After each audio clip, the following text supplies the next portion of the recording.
आप सभी का स्वागत है हमारी इस बाइबल स्टडी में जो कि फर्स्ट एपिस्टल ऑफ जॉन है, यानी यूहन्ना की पहली पत्री, जिसका 5वां अध्याय आज हम सीखने वाले हैं। यूहन्ना बहुत ही खूबसूरत है ये पत्री, क्योंकि ये पत्री जो है लगता है जिस तरह से लिखी गई है हम समझ सकते हैं कि यूहन्ना जो कि प्रभु यीशु मसीह का चेला है, जिसने प्रकाशित वाक्य और गॉस्पेल लिखा है, उसी ढंग से इस किताब को जो है वो लिख रहा है।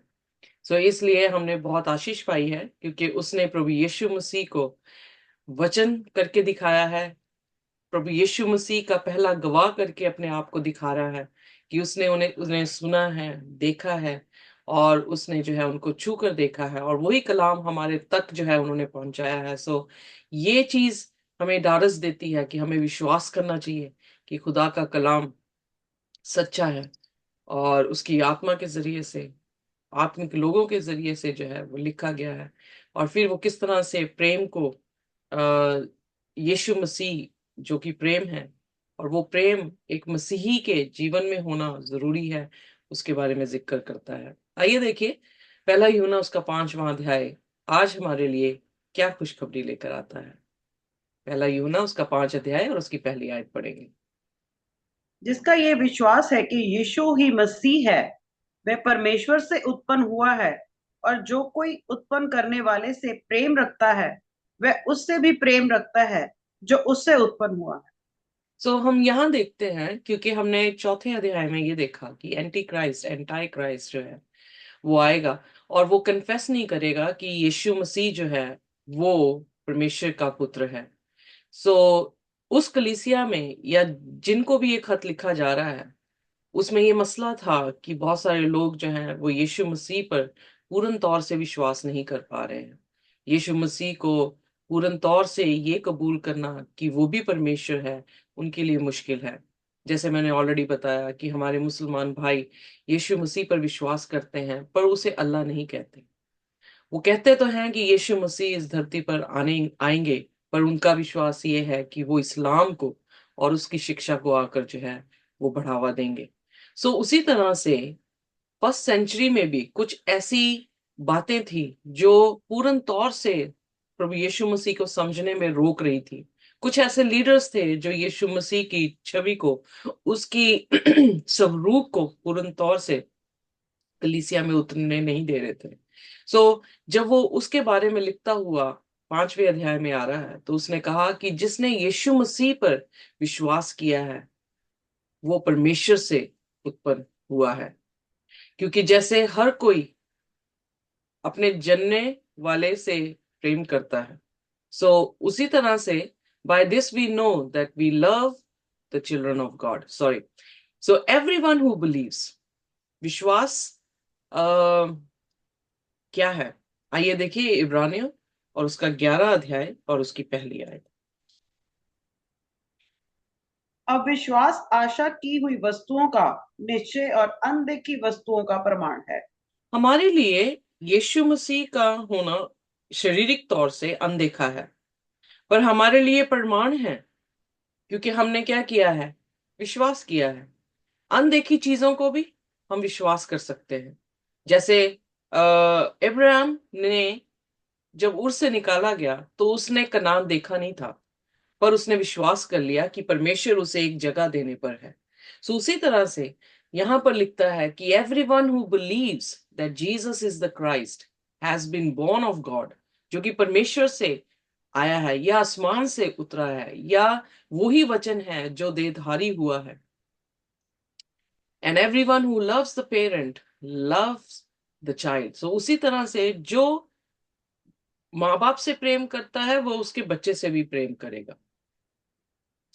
अगर परमेश्वर पिता ने यीशु मसीह अपने इकलौते पुत्र को दिया है, तो जो पुत्र को प्यार कर रहा है वो किसको प्यार कर रहा है?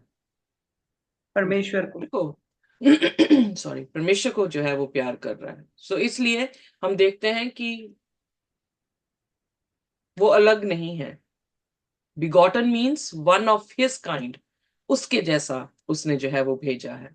इसलिए बाइबल में पिता का भी जिक्र है, पुत्र का भी जिक्र है, पवित्र आत्मा का भी जिक्र है, पर उसके एट्रीब्यूट्स जब दिखाए जा रहे हैं बाइबल में, उन तीनों के एट्रीब्यूट्स जो हैं वो बिल्कुल सेम है।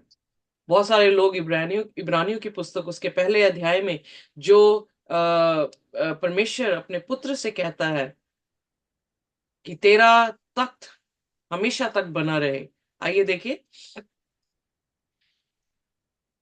6वें अध्याय से इब्रानियों उसका 11 और उसका 6वां वचन।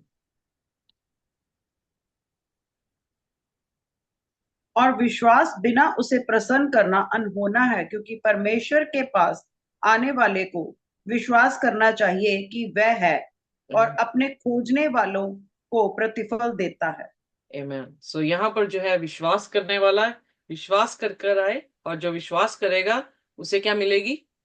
आशीष जो है वो मिलेगी। पर इब्रानियों उसका पहला अध्याय और उसके 6वें वचन से, वेल 5th वचन से भी जो है वो पढ़ दिया जाए तो बहुत खूबसूरत है। क्योंकि स्वर्ग दूत में से उसने कब किसी से कहा, तू मेरा पुत्र है, आज तू मुझसे उत्पन्न हुआ, और फिर ये, मैं उसका पिता हूंगा और वह मेरा पुत्र होगा। और जब पिलोठे को जगत में फिर लाता है तो कहता है, परमेश्वर के सब स्वर्गदूत उसे दंडवत करो। और स्वर्गदूत के विषय में ये कहता है कि वह अपने दूतों को पवन और अपने सेवक को धधकती आग बनाता है। आगे सिस्टर जी। परंतु पुत्र के विषय में कहता है, हे परमेश्वर, तेरा सिंहासन युगा युगन रहेगा, तेरे राज्य का राजदंड न्याय का राजदंड है। आमेन। और तूने 10वां। धर्म से हाँ जी, पढ़ दे। तूने धर्म से प्रेम और अधर्म से बैर रखा। इस कारण परमेश्वर ने तेरे साथियों से बढ़कर हर्ष रूपी तेल से तेरा अभिषेक किया। और 10वां वचन।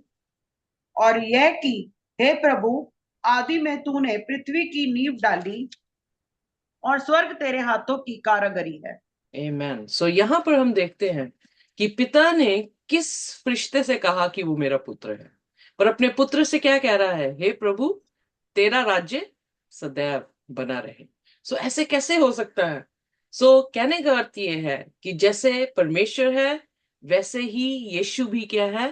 परमेश्वर है। वो परमेश्वर है जो देहधारी हुआ।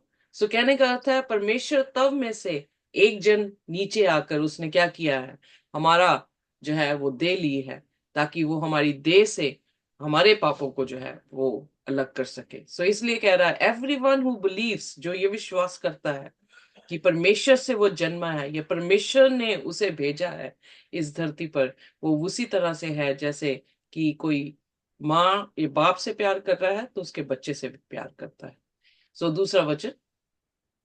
जब हम परमेश्वर से प्रेम रखते हैं और उसकी आज्ञाओं को मानते हैं, तो इसी से हम जानते हैं कि हम परमेश्वर की संतानों से प्रेम रखते हैं। Amen। इसीलिए यीशु मसीह ने कहा यूहन्ना 14 उसकी 15 में, if you love me keep my commandments. अगर प्यार करते हो तो मेरी आज्ञाओं को मानो। क्या यीशु मसीह जब इस धरती पर थे उन्होंने परमेश्वर की आज्ञाओं को रखा? जी। इसका मतलब क्या दिखा रहा था? कि परमेश्वर, यीशु मसीह जो है परमेश्वर से क्या कर रहे हैं? प्रेम। क्योंकि वो हमारी एग्जाम्पल बन के आए हैं। फॉर एग्जाम्पल चींटियों को अगर मैं एक इंसान बनकर उन्हें रास्ता दिखाने की कोशिश करूं तो वो क्या करेंगे? वो मुझसे ही डरकर भाग जाएंगे। पर अगर मैं ही चींटी बन के उनके पास पहुंचकर उन्हें रास्ता दिखाऊंगी तो वो उनको रास्ता दिखेगा कि नहीं दिखेगा? दिखेगा। समझेगा कि नहीं समझेंगे? समझेंगे। एग्जैक्टली वही हुआ। क्योंकि परमेश्वर जब भी आते थे, अपेयर होते थे, अर्थक्वेक हो जाता था, बहुत सारी आवाजें आती थी, और लोग जो है वो क्या हो जाते थे? डर जाते थे। पर यीशु मसीह जब आए तो वो डरे नहीं। क्योंकि किसके जैसे बन के आए? इंसान के रूप में जो है वो आए हैं, और उन्होंने जो है अपने एग्जाम्पल सेट की है ताकि हम उसके फुट स्टेप्स को जो है वो फॉलो कर सके। इसीलिए पहला पत्रस जो है वो बहुत ही खूबसूरत पत्री है, और उसके दूसरे अध्याय में उसकी 21 आयत में जब हम देखते हैं तो वहां पर इस तरह से लिखा है कि प्रभु यीशु मसीह हमारा उदाहरण बना। अगर आपने खोल दिया है तो सिस्टर जी पढ़ दें पहला जी। पत्रस उसका दूसरा अध्याय और उसकी 21 आयत। पहला पत्रस। दूसरा अध्याय उसकी 21 आयत। जी। और तुम इसी लिए बुलाए गए हो क्योंकि मसीह भी तुम्हारे लिए दुख उठाकर तुम्हें एक आदर्श दे गया है कि तुम भी उसके पद चिन्हों पर चलो। सो वेरी क्लियर कि यीशु मसीह ने भी जो है हमारे लिए एग्जाम्पल सेट कर दी है। वो देह में आया, इसलिए आया कि वो, ये इसलिए नहीं आया कि वो परमेश्वर नहीं था, वो इसलिए आया ताकि हम उसे समझ सके, ताकि उसके कदमों के पीछे हम भी जो है वो चल सके। फिर उसके बाद तीसरा वचन क्या कहता है? पहला यूहन्ना उसका क्योंकि 5 और उसका तीसरा वचन। क्योंकि परमेश्वर से प्रेम रखना यह है कि हम उसकी आज्ञाओं को माने, और उसकी आज्ञाएं कठिन नहीं। उसकी आज्ञा कठिन नहीं है। क्यों? जब किसी से प्रेम हो जाए तो उसका कहना मानना मुश्किल नहीं होता। एम आई राइट? यस। पर अगर प्यार ना हो, नफरत हो, और वो कुछ छोटी सी चीज भी कह दे, तो उस चीज का मानना बहुत ही मुश्किल हो जाता है। सो इसलिए वो कह रहा है प्रेम जो है, जो प्रेम करता है वो क्या करेगा? खुदा की आज्ञाओं को मानेगा, और खुदा की आज्ञा उसके लिए मुश्किल नहीं होंगी, क्योंकि उसने क्या कर लिया? परमेश्वर से प्रेम कर लिया। प्रेम। फिर चौथा वचन। Amen.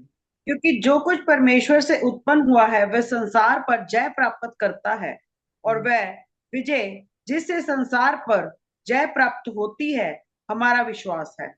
Amen.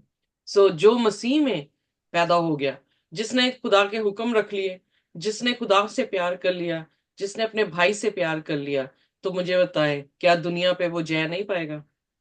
पाएगा। बाइबल में लिखा, बुराई को भलाई से जीत लो।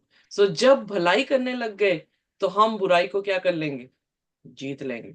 सो इसलिए कह रहा है कि विक्ट्री मिलती है, किस पे मिल गई? विश्वास के जरिए से इस संसार पर। संसार का क्या है? संसार जो अंधकार से भरा है, संसार जो पाप से भरा है, संसार जो लानत से भरा है। वेल एक और चीज बहुत अच्छी है, क्योंकि सेंचुरी में जितने भी लोग अपने मेमने को लेकर आते थे, उनका मेमना जो है, उनका कन्फेशन उस मेमने पे होता था, और उनका मेमने को, लहू को जो है वो होली प्लेस में लेकर जाया जाता था। और जब हम लेवियों उसकी 16 अध्याय को पढ़ते हैं, तो वहां पर जो प्रीस्ट होता था, वो उसी लहू के, मेमने के लहू से 7 तुक्के जो है वो पर्दे पर डालता था, जो कि मोस्ट होली प्लेस को अलग करता था, यानी होली प्लेस और मोस्ट होली प्लेस के बीच में था। सो वो लहू ये दिखाता था कि उनके पाप, यानी मैं पापी हूं, तो मेरे पाप ट्रांसफर हुए यीशु मसीह, और वो पाप जो है ट्रांसफर कहां पर हो गए? सेंचुरी में जो है वो रिकॉर्ड में आ गए। पर इमेजिन करें कि जो लोग यीशु मसीह पर विश्वास नहीं करते थे, उनके पाप कहाँ थे? वो कहाँ पे ट्रांसफर हो रहे थे? हो रहे थे ट्रांसफर उनके? नहीं, क्योंकि उन्होंने कन्फेशन की ही नहीं, उन्होंने मेमना काटा ही नहीं। तो उनका रिकॉर्ड बाय, मतलब खुदा के भवन में जो है वो गया ही नहीं। मतलब वो फॉरगिव हो गए, पर खुदा ने रिकॉर्ड रखा। तो जो नहीं मेमने पर विश्वास कर रहा, जो नहीं कन्फेशन कर रहा मेमने पे, जो नहीं कफारा ले रहा खुदा यीशु मसीह के लहू से, उसके पाप उसी के पास रह गए। सो इसलिए क्या कह रहा है वर्ल्ड? जो यीशु मसीह को नहीं जानता, वो क्या है? पापी है, क्योंकि उनके पाप उनके पास ही है। और उसका बदला कौन, यानी हु विल पे? कौन पे करेगा उनका पाप? वो खुद ही करेंगे। वो खुद ही करेंगे। इसीलिए तो वो नाश हो रहे। पर जिन्होंने कन्फेस कर दिया, उनका पे किसने कर दिया? यीशु जीसस मसीह ने। ने। That's the difference. सो इसलिए कह रहा है कि जो मसीह में जन्म गया है, उसने क्या कर दिया? संसार पर जय पाली है। किसके जरिए से? विश्वास के जरिए से। हमने विश्वास किया कि यीशु का कफारा, यीशु की मौत वंस फॉर ऑल हम सब के लिए क्या हो गई है? माफी का कारण बन गई। तो इसलिए हम विश्वास से यीशु के पास आते हैं, और जो विश्वास कर रहा है यीशु मसीह पर, वो मुक्ति को पा रहा है। सो उसके बाद 5वीं आयत पढ़ते हैं सिस्टर जी। संसार पर जय पाने वाला कौन है? केवल वह जिसका ये विश्वास है कि यीशु परमेश्वर का पुत्र है। आमेन। सो इसलिए यही विश्वास जो कि एंटी क्राइस्ट नहीं करने दे रहा है, आज के टाइम पे एंटी क्राइस्ट क्या कर रहा है, अपने तरफ फोकस लेकर जा रहा है, यीशु मसीह पर फोकस नहीं जा रहा। वो अपनी तरफ से, कि नाम तो यीशु का ही लिया जा रहा है, कहा तो यही जा रहा है खुदा का आत्मा है, पर जय जय किसकी हो रही है? इंसानों की। सो क्या कर रहा है एंटी क्राइस्ट? इसलिए वो कह रहा है यहाँ पर कि जिसने जय पाली है उसने क्या उस पे नहीं विश्वास किया, यीशु मसीह जो कि खुदा का पुत्र है, यानी खुदा से आया है या खुदा है। इस हल्की सी ट्विस्ट है और मैदान जो है वो बदल गया। जो मैदान खुदा का मैदान था, वो हल्की सी झूठ ने क्या कर दिया, शैतान का मैदान बना दिया। आइए अगली आयत पढ़ेंगे सिस्टर जी, 6th। यही है यही है वह जो पानी और लहू के द्वारा आया था, अर्थात यीशु मसीह। वह न केवल पानी के द्वारा वरन पानी और लहू दोनों के द्वारा आया। सो पानी और लहू का क्या जिक्र कर रहा है? क्यों कह रहा है कि वो पानी और लहू से आया? फ्लैश लिया उसने। हमारे फ्लैश में क्या है? पानी है। हमारी फ्लैश में, देह में क्या है? लहू है। और हम जीवित कैसे हैं? लहू से हैं। तो यीशु मसीह भी वही चीज लेकर जो है हमारे बीच में आया। सो क्यों यूहन्ना बार बार एम्फसिस कर रहा है इस बारे में कि यीशु मसीह देह में आया है? हमारे कितने ऐसे अलग अलग तरह के लोग हैं जो अलग अलग विश्वास रखते हैं, उसमें से जो इस्लाम पर विश्वास करते हैं, तो वो ये भी शंका करते हैं कि यीशु मसीह ने क्रूस पर दर्द नहीं सही क्योंकि वो तो परमेश्वर का पुत्र था। बट वो क्या लेकर आया है? वो लहू और पानी के साथ जो है वो आया है। सो कहने का मतलब देह लेकर आया है, देह में आया है। और उसके बाद and the spirit is one that testifies. So खुदा का आत्मा क्या टेस्टिफाई कर रहा है? For the spirit is the truth. आपने पढ़ा ये वाला? अभी हिंदी में मैंने सुना नहीं सिस्टर जी, दोबारा से पढ़ दें इसको पूरे को। यही है वह जो पानी और लहू के द्वारा आया था, अर्थात यीशु मसीह। वह न केवल पानी के द्वारा वरन पानी और लहू दोनों के द्वारा आया था।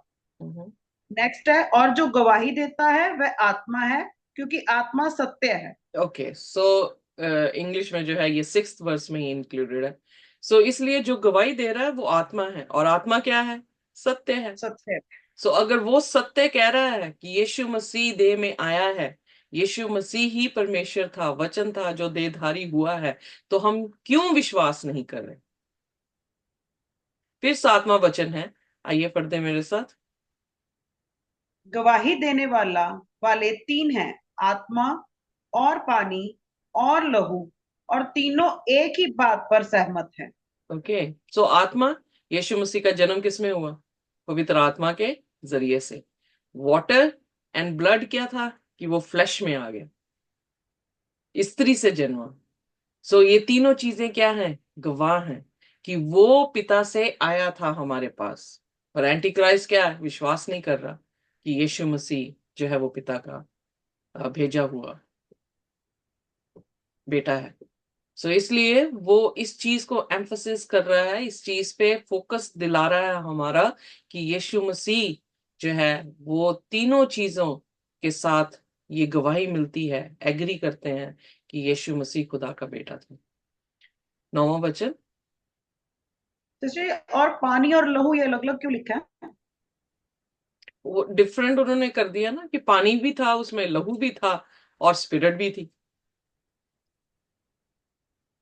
75% साडी हमारी बॉडी जो है वो पानी से है।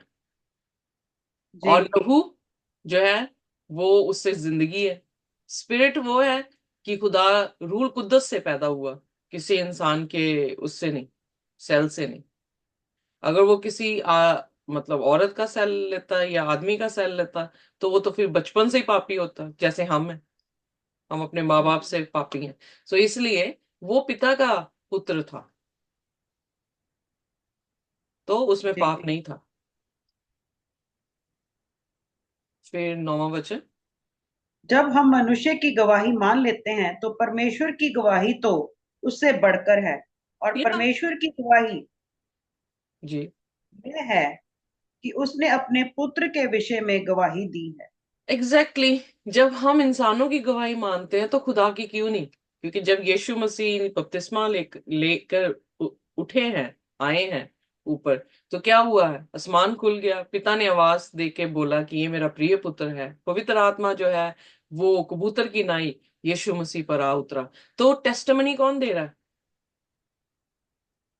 स्वर्गीय पिता, पवित्र आत्मा, और तीनों वहां पर एग्जैक्टली ट्रिनिटी जो है वो उस जगह पे विजिबल है। पिता भी विजिबल, पुत्र भी विजिबल, पवित्र आत्मा भी विजिबल। जब खुदा खुद अपनी टेस्टमनी दे रहा है तो फिर क्यों नहीं विश्वास कर रहे?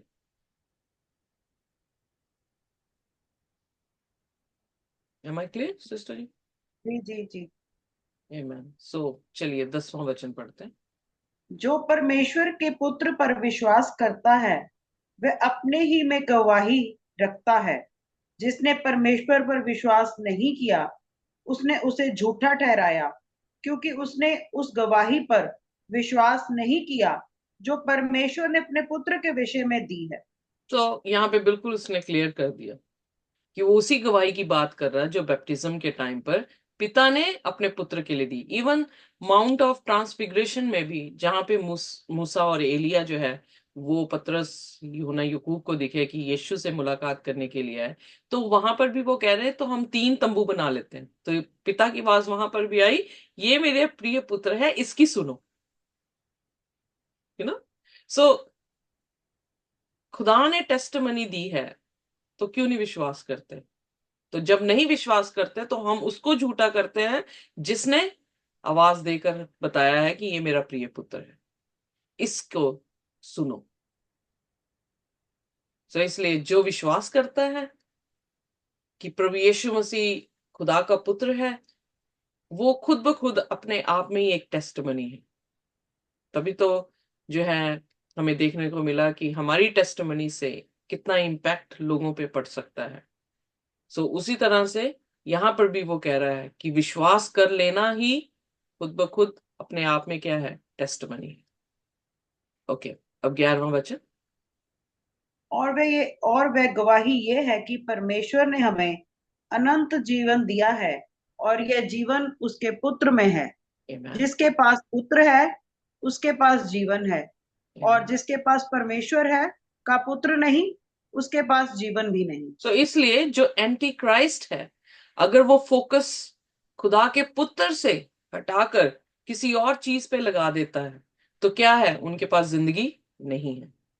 खुदा का पुत्र जो है वो वचन है, और अगर वचन से हटकर हमने किसी और पर दृष्टि कर ली तो हमारे पास जिंदगी नहीं है। तो टेस्टमनी क्या है? टेस्टमनी यही थी पिता की कि इसके जरिए से हमें क्या मिलेगी? जिंदगी मिलेगी।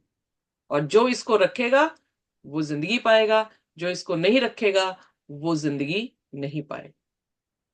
अब देह में तो यीशु मसीह हमारे बीच में नहीं है, पर किस में है? खुदा के कलाम के जरिए से, खुदा की आत्मा के जरिए से। और कलाम ही ऐसी अथॉरिटी है जो यू नो जो पक्का ठोस एविडेंस है कि खुदा जो है हमारी जिंदगी में क्या चाहता है, और खुदा का वचन हमें क्या कहता है। फॉर एग्जाम्पल, अगर आज मैं प्रचारक हूं, क्या मैं कल शराब नहीं पी सकती? यीशु मसीह को छोड़ के नहीं जा सकती? जा सकती हूँ, राइट? मैं चेंज हो सकती हूँ, प्रचारक चेंज हो सकते हैं। जो दावे करते हैं कि खुदा का आत्मा हमारे पास है, उन्हें पता भी नहीं लगता कि कब खुदा का आत्मा छोड़ के चला गया, क्योंकि कब उन्होंने प्यार करना छोड़ा, कब उन्होंने आज्ञा माननी छोड़ी और खुदा वहां से चले गए। तो किसने उनको पकड़ लिया? देन शैतान ने। डार्कनेस। या एग्जैक्टली। तो उन्हें पता भी नहीं है, बट दुष्ट आत्माएं या शैतान उनके जीवन में वैसे ही कार्य करना शुरू कर देता है, और बहुत सारे लोग भरमाए जाते हैं। पर हमारा ठोस सबूत क्या है कि हम खुदा में हैं या नहीं? जब हम खुदा के कलाम को पढ़ते हैं, जब खुदा का कलाम हमसे बात करता है, डायरेक्ट करता है, हमें सिखाता है कि हमें कैसे जीना है। हमारे यू नो ऑल डिसेप्शन, जितनी भी डिस्ट्रैक्शन इस धरती पर आ चुकी है, उन सभी डिस्ट्रैक्शंस को उड़ा देता है। तो इसलिए खुदावन यीशु मसीह हमारे जीवन में होगा तो जिंदगी होगी, नहीं तो डिनोमिनेशन रख लो अपने पास, पास्टर्स रख लो अपने पास, प्रॉफिट्स रख लो अपने पास, आपके पास जिंदगी नहीं है। Am I clear? यस। जिंदगी नहीं है, सिर्फ खुदा का कलाम जिंदगी देगा। सो फिर उसके बाद 13वां वचन। जी। मैंने तुम्हें जो परमेश्वर के पुत्र के नाम पर विश्वास मैंने तुम्हें जो परमेश्वर के पुत्र के नाम पर विश्वास करते हो इसीलिए लिखा है कि तुम जानो कि अनंत जीवन तुम्हारा है। आमेन। सो इसलिए वो अब उस कलीसिया को एनकरेज कर रहा है, उसको ढाढ़स दे रहा है कि क्योंकि तुमने यीशु मसीह जो कि परमेश्वर का पुत्र है उस पर विश्वास किया है, तो ये जान लो कि जिंदगी तुम्हारी है। और 14th 14वीं आयत। और हमें उसके सामने से जो हियाव होता है वह यह है कि यदि हम उसकी इच्छा के अनुसार कुछ मांगते हैं तो वह हमारी सुनता है। आमेन। सो यीशु मसीह पिता के साथ जो है वो काफी इंटीमेट थे, क्योंकि बाइबल ये बताती है कि वो पूरी रात भर पिता से बातें करते थे। सुबह जो है वो प्रचार कर रहे हैं, हीलिंग जो है वो कर रहे हैं। तो यहाँ पर क्या लिख रहा है, वो खुदा को मतलब खुदा को जानना, और फिर उसकी इच्छा के अनुसार जब हम मांगते हैं तो वो हमें क्या करता है, सुन लेता है। और यही चीज हमारी बोल्डनेस है। अब सपोज करें कि मैं खुदा के वचन को नहीं पढ़ रही और मैं खुदा से कह रही हूँ कि खुदा मुझे एकदम से जो है वो क्या कहते हैं ऐसा मौका दे दे, या मुझे इस जगह पे भेज दे, इंग्लैंड अमेरिका जहां पे भी, यहाँ पे भेज दे, मैंने जाके अपने दुश्मन को मारना। तो आप बताएं, क्या खुदा इस दुआ को सुन सकता है? नहीं, क्यों? क्योंकि उसमें विरोध है, वो जो परमेश्वर को नहीं भाता। हाँ, क्योंकि उसकी इच्छा नहीं है कि हम मर्डर करें। हम्म। ये उसके हुक्मों में है कि हम क्या करें, हत्या, प्रेम। हाँ हत्या ना करें, हम एक दूसरे से प्रेम करें, अगर किसी ने बुरा भी किया उसको क्या करें, माफ कर दें। पर अगर हम उसकी इच्छा के विरोध में कुछ मांग रहे हैं तो वो नहीं देगा। पर अगर उसकी इच्छा के अनुसार हम मांगते हैं तो वो हमारी सुनता है। राइट। जी। अब 15वीं आयत। जब हम जानते हैं कि जो कुछ हम मांगते हैं वह हमारी सुनता है तो ये भी जानते हैं कि जो कुछ हमने उससे मांगा वह पाया है। आमेन। सो जो इंसान प्रभु यीशु मसीह के साथ साथ चला है, जो इंसान उसकी इच्छाओं के अनुसार चीजें मांगता रहा है और खुदा ने उसको दी है, उसका ढाढ़स देखें, उसका उसका भरोसा देखें कि उसने जो है वो चीजें पाई हैं। तो वो कॉन्फिडेंस जो है इंटीमेट रिलेशनशिप से आता है। यानी मैं अगर आपके साथ चल रही हूँ, आपकी बात सुन रही हूँ, आप मेरी बात सुन रहे हैं, तो हमारा एक दूसरे के साथ क्या हो जाता है, संबंध बन जाता है। हमारा जो है कॉन्फिडेंस बन जाता है कि मैं अगर कहूंगी सिस्टर जी को तो सिस्टर जी ना नहीं करेंगे। एम आई राइट? यस। सो ये इंटीमेट रिलेशनशिप है, हमारे कामों से, हमारे साथ चलने से जो है वो बनता है। तो उसी तरह से प्रभु यीशु मसीह के साथ भी हमारा संबंध होना जो है वो बहुत जरूरी है, क्योंकि उसके साथ साथ चलना, उसे क्या भाता है, उसको उसको कैसे जो है उसके साथ मैंने जीना है। और जब मैं कहूंगी तो वो ये कर देगा, जो वो कहेगा तो मैं जरूर करूंगी। तो ये क्या है, संबंध है, ये रिलेशनशिप है। और खुदा के साथ हलीमगी के साथ, नम्रता के साथ, अपने आप को शून्य करते हुए हम काम कर सकते हैं। एक बार मैं पास्टर को देख रही थी, एक पासवान थे और कहने लगे कि परमेश्वर मुझसे बात करता है। ठीक है, करते होंगे। तो वो कैसे बोल रहे हैं, हाँ जी प्रभु जी दसो की करना, इधर आ जाओ, उधर आ जाओ, can we do that thing? I was amaze. मैं बड़ी अजीब मुझे महसूस हुआ कि ये जीसस को समझ क्या रहे हैं, नौकर है जीसस। उठ जाओ, बैठ जाओ, यहां हो जाओ, वहां हो जाओ, ये कर दो, वो कर दो। No, he is God. और बाइबल में लिखा है समस्त जातियां खामोश हो जाएं जब उसकी उपस्थिति में आए। पर आज के टाइम में हमारे क्रिश्चियन वर्ल्ड में परमेश्वर कहाँ है? अगर हम ही बोल रहे हैं, अगर हम ही ऑर्डर यीशु मसीह को दे रहे हैं, then it is not Jesus. No, no, no, वो खुदावन खुदा नहीं है। समझना पड़ेगा कि खुदा कैसा है। God is all mighty, all knowing. दिखता तो ऐसा है कि जैसे खुदा है ही नहीं, कि ये लोग कैसे ये सारी चीजें कर रहे हैं। बट मूर्ख हैं वे लोग जो ये सोचें कि खुदा है नहीं और वो खुद खुदा बन जाते हैं।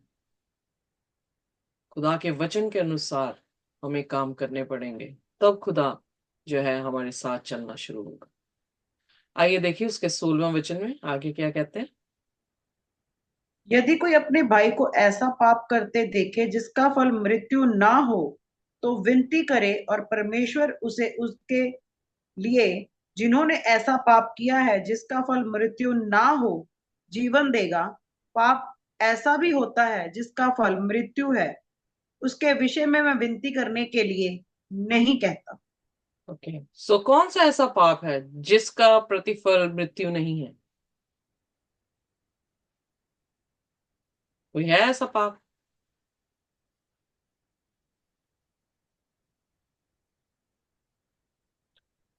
जो पाप, कोई भी ऐसा पाप नहीं है जिसका प्रतिफल मृत्यु ना हो। पर यहां पर क्या कह रहा है? ये वो पाप है जो कन्फेस कर दिया गया है यीशु मसीह के ऊपर विश्वास करते हुए, जिसका प्रतिफल हमारे ऊपर मौत के मानिंद नहीं है। जैसे मैंने ऑलरेडी पहले बताया कि सेंचुरी में क्या था, जो तो पाप अपने कन्फेस कर रहे हैं उनके तो ट्रांसफर हो गए यीशु मसीह पर। जिन्होंने कन्फेस नहीं किए, वो कौन पे कर रहा है? वो वही पे कर रहे हैं जिन्होंने अपने पापों का अंगीकार यीशु मसीह के सामने नहीं किया है। सो इसलिए दो तरह के पाप हैं। एक वो पाप है जिसके प्रतिफल मौत नहीं आ रही, क्योंकि क्या हो गया, यीशु मसीह बीच में आके खड़े हो गए।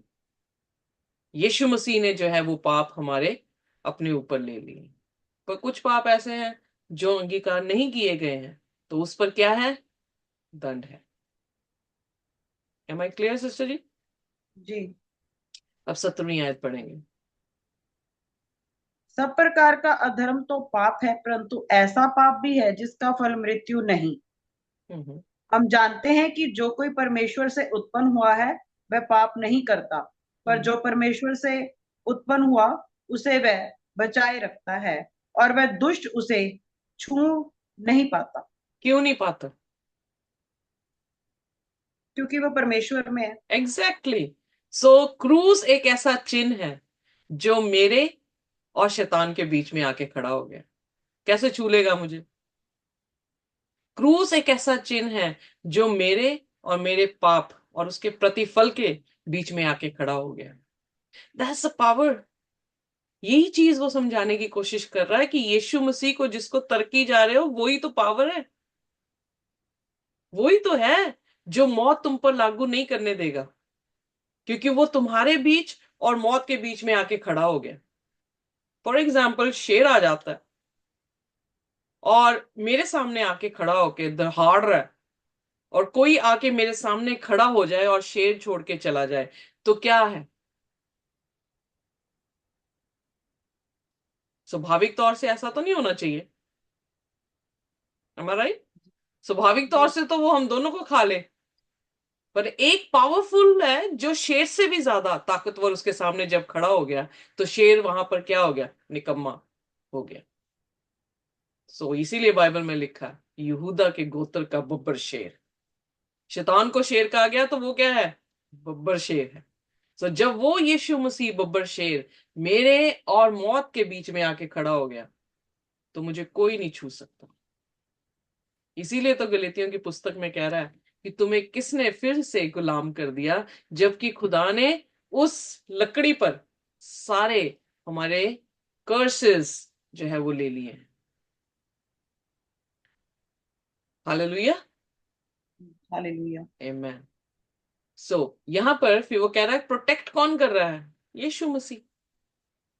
और इसलिए दुष्ट हमें छू नहीं पाएगा। सो 19वां वचन। हम जानते हैं कि परमेश्वर से है और सारा संसार उस दुष्ट के वश में पड़ा है। हम्म अब ये ऑलरेडी क्लियर कर रहा है पिक्चर कि सारा संसार, पहले क्या कह रहा था? संसार पर उसने जय पा ली जिसने यीशु मसीह पर विश्वास किया। अब संसार की डेफिनेशन दे रहा है। संसार क्या है? जो कि दुष्ट के हाथों में पड़ा है। उसकी उसकी पावर काम कर रही है संसार में।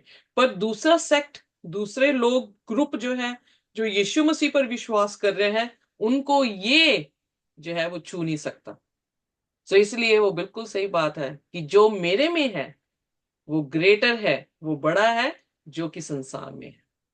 इसलिए वो बात दूसरा राजा उसके 6 में, जब अलीशा ने अपने दास की आंखों खोलने का जो है वो प्रार्थना की, तो उसने देखा कि जो लोग उनके विरोध में खड़े थे उनसे बढ़कर उनके साथ जो है वो खड़े थे। सो जीसस के आने से, जीसस की क्रूस, उसकी क्रूसिफिक्शन से हमारी जिंदगी बदल गई।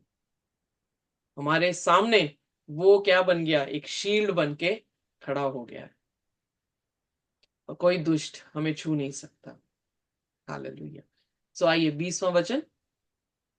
हम यह भी जानते हैं कि परमेश्वर का पुत्र आ गया है और उसने हमें समझ दी है कि हम उस सच्चे को पहचाने और हम उसमें जो सत्य है अर्थात उसके पुत्र यीशु मसीह में रहते हैं। सच्चे परमेश्वर और अनंत जीवन यही है। हे बालकों, अपने आप को मूर्तों से बचाए रखो। आमेन, आमेन। सो यहां पर वो क्या कह रहा है? वी नो, हम जानते हैं कि परमेश्वर का पुत्र आ चुका है। उसने हमें ये समझ दे दी है कि हम ये जाने कौन सत्य है। हालेलुया, कितना ब्यूटीफुल है। कौन सत्य है? क्राइस्ट और एंटाई क्राइस्ट? कौन सत्य है? राइट। परमेश्वर का राइट। वचन या मूर्त? बाइबल में लिखा प्रकाशित वाक्य 13 अध्याय में कि एक मूर्त बनाई गई जिसे इमेज ऑफ द बीस्ट कहा गया, पशु की मूर्त। प्रकाशित वाक्य अंत के समय के लोगों के बारे में लिखा गया है। सो अंत के दिनों में भी एक मूर्त गढ़ी जाएगी, जो कि किसकी होगी? पशु की होगी, खुदा की नहीं। और समस्त जातियां उसको प्रणाम करेंगी। क्यों? क्योंकि वचन नहीं जानते। क्यों? क्योंकि विश्वास नहीं कर रहे कि यीशु मसीह खुदा का पुत्र है, और उसी की इबादत करनी। सो इसलिए यहां पर भी जब अंत कर रहा है इस पत्री को भी यूहन्ना, तो यही कह रहा है हम जानते हैं कि क्या सत्य है, और वी आर इन हिम, हम उसमें हैं। किसमें? जो कि सत्य है। कौन है सत्य? प्रभु यीशु मसीह ने कहा मैं ही सत्य हूं, मैं ही मार्ग, सत्य और जिंदगी हूं। जो कि यहां पे फिर वो कह रहा है जो कि यीशु मसीह में है, और यही यीशु मसीह ही सच्चा खुदा है, अबदी जिंदगी देने वाला है। सो इसलिए मेरे प्रिय बच्चों, किससे? उस मूर्त से जो कि इंसान बनाएगा, उससे अपने आप को अलग रखना। और किसके करीब रखना? खुदा के कलाम के साथ। जो कलाम कहे वैसे ही चलना, क्योंकि वही कलाम सत्य है। आमेन, हालेलुया। आइए प्रार्थना करें। सिस्टर जी करेंगे प्रार्थना? जी। हालेलुया। हालेलुया। धन्यवाद, धन्यवाद, धन्यवाद। हे मेरे महान स्मर्थी प्रभु यीशु, हम आपका धन्यवाद करते हैं इन सुंदर वचनों के लिए। परमेश्वर प्रभु, हम तेरा धन्यवाद करते हैं कि तेरी द्वारा हमारी जो आंखें खुली, हम विश्वास में आए परमेश्वर। हम उन लोगों से अलग हुए परमेश्वर जो अभी तक देख नहीं पाए, और वो मूर्तों वाला जीवन, वो परमेश्वर, वो शैतानी जीवनों को जी रहे हैं परमेश्वर। हम उसके लिए भी दया मांगते हैं परमेश्वर।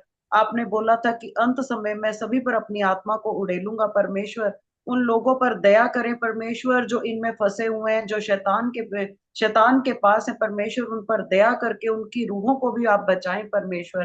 परमेश्वर, आपका अंत समय नजदीक है परमेश्वर। हर एक आत्मा बचने पाए परमेश्वर, और वचन के गहरे भेदों को परमेश्वर उन तक पहुंचाए परमेश्वर। जैसने आपने हमें चुना, उन पर भी दया करें परमेश्वर, ताकि वो भी परमेश्वर नरक में ना जा पाए परमेश्वर, बल्कि तेरे पास आ सके परमेश्वर। तू नहीं चाहता कि कोई आत्मा नाश हो परमेश्वर। प्रभु तेरा वचन कोने कोने तक पहुंचे परमेश्वर। हालेलुया, धन्यवाद धन्यवाद है मेरे महान समर्थी प्रभु यीशु। हम अपने लिए आपको धन्यवाद देते हैं, हमें चुनने के लिए, इन वचनों को, वेदों को देने के लिए परमेश्वर। जो आज वचन आपने हमें दिया है परमेश्वर, वो हमारे दिलों में 100 गुना फलों को लेके आए परमेश्वर। और हम उसी रीति से, जिस रीति से आपका वचन है, उसे सही तरीके से दूसरों तक पहुंचाने वाले हो सके। हम अपनी ना कहें परमेश्वर, बल्कि जो तूने बोला है हम उसी में कार्य कर सके परमेश्वर। ये सब कुछ मांगते हैं प्यारे बेटे खुदाबंद यीशु मसीह के नाम से, आमीन। Amen. Amen. Thank you very much. God bless.